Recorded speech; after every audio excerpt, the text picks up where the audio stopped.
Kalau ada orang yang tiap hari ngejek kamu, nyalahin kamu, bikin kamu ngerasa nggak cukup, kamu bakal jauhi dia. Tapi gimana kalau ternyata yang ngomong kayak gitu justru diri kamu sendiri? Kadang kita bangun pagi dan langsung merasa kurang produktif, kurang menarik, kurang berhasil. Dan sebelum dunia sempat bilang apa-apa, kita udah lebih dulu ngejatuhin diri sendiri. Kita mikir, aku harusnya bisa lebih baik. Padahal kita udah berusaha. Aku harusnya nggak kayak gini. Padahal ini versi terbaik yang kita punya hari ini. Anehnya, kalau teman kita cerita hal yang sama, kita bakal bilang, "Nggak apa-apa, kamu cukup." Tapi giliran ke diri sendiri, kita malah lebih kejam. Di video ini kita bakal ngobrol tentang kenapa kita bisa sekeras itu ke diri sendiri. Dan gimana caranya mulai belajar nerima diri.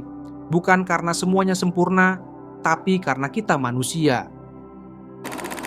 Dari mana rasa nggak pernah cukup itu datang? Kita nggak lahir dengan rasa minder.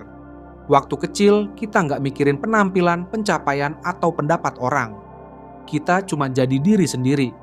Tertawa kalau senang, nangis kalau sedih. Sesimpel itu. Tapi pelan-pelan, kita mulai dengar komentar. "Kamu kok nggak sepintar kakakmu? Kamu harus bisa ranking 1. Jangan manja, harus kuat." Dan dari situ kita belajar bahwa diri kita nggak cukup, kecuali kita memenuhi standar tertentu. Bahwa kalau kita gagal, kita layak disalahkan. Bahwa kalau kita nggak seperti yang orang lain harapkan, kita kurang. Komentar kecil yang terus berulang, lama-lama jadi cara kita melihat diri sendiri. Sampai suatu hari, kita percaya. Kita jadi terlalu keras sama diri sendiri, bukan karena kita lemah, tapi karena dulu itu satu-satunya cara biar bisa diterima. Kita pikir, kalau kita terus berusaha jadi lebih baik, mungkin akhirnya kita pantas dicintai.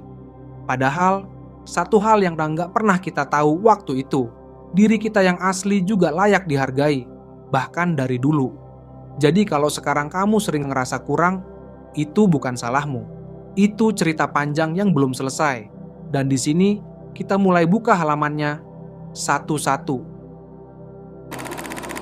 Diri yang ideal versus diri yang nyata. Kita semua punya bayangan tentang diri yang seharusnya. Versi diri yang rajin, disiplin, tenang, sukses, selalu tahu harus ngapain. Diri yang bangun pagi tanpa snooze, yang makan sehat tiap hari, yang bisa ngomong percaya diri, kerja produktif, dan tetap punya waktu untuk olahraga. Tapi nyatanya, kita sering bangun siang, suka overthinking, nunda-nunda kerjaan, dan gak selalu bisa kontrol emosi. Lalu mulailah perasaan itu muncul. Kok gua gak kayak versi ideal gua? Gua harusnya bisa lebih baik. Gua gagal. Masalahnya bukan di mimpi kita. Bukan juga di usaha kita buat jadi lebih baik. Masalahnya muncul waktu kita menolak versi diri yang nyata. Waktu kita cuma kasih apresiasi ke versi yang ideal dan lupa menghargai yang sekarang. Padahal versi diri yang sekarang adalah orang yang udah bertahan sejauh ini, yang mungkin nggak sempurna tapi tetap berusaha tiap hari, yang jatuh berkali-kali tapi masih mau bangun lagi. Kalau terus-menerus ngebandingin diri yang nyata dengan diri yang ideal, kita cuman akan capek karena berusaha jadi orang lain dan lupa jadi teman buat diri sendiri. Jadi gimana kalau hari ini kita berhenti sebentar dan ngelihat diri yang sekarang bukan sebagai versi gagal, tapi sebagai versi yang sedang belajar. Berdamai, bukan menyerah. Menerima diri sendiri bukan berarti kita berhenti berusaha menjadi lebih baik. Bukan juga tanda kita menyerah pada kekurangan kita. Justru sebaliknya, menerima diri berarti kita mulai berdamai dengan semua sisi. Yang baik, yang kurang, yang rumit. Bayangkan kalau kamu sedang ngobrol dengan teman yang lagi down. Kamu pasti nggak bakal bilang, "Ayo, kamu harus lebih baik lagi." Terus-terusan. Kamu bakal bilang, "Aku di sini buat kamu. Aku percaya kamu bisa." Kenapa kita nggak bisa bilang itu ke diri sendiri? Kenapa suara di kepala kita seringkali lebih kejam daripada suara orang lain? Mulailah dari hal kecil. Saat kamu merasa gagal atau kurang, coba berhenti sejenak. Tarik napas. Ingat satu hal yang sudah kamu lakukan dengan baik hari ini. Bisa jadi hal sederhana, seperti bangun pagi meski lelah, atau menyelesaikan satu tugas kecil, atau bahkan hanya bertahan melewati hari yang sulit. Tuliskan itu, beri waktu diri sendiri untuk merayakan keberhasilan kecil. Lalu coba ubah cara bicara ke diri sendiri. Ganti kata-kata kasar jadi kata yang mendukung. Kalau kamu bisa menghibur temanmu saat dia down, kamu juga bisa menghibur diri sendiri. Mulailah bilang, aku belum sempurna dan itu nggak apa-apa. Aku sedang berproses dan aku cukup hari ini. Dengan cara itu, kita nggak kehilangan tujuan.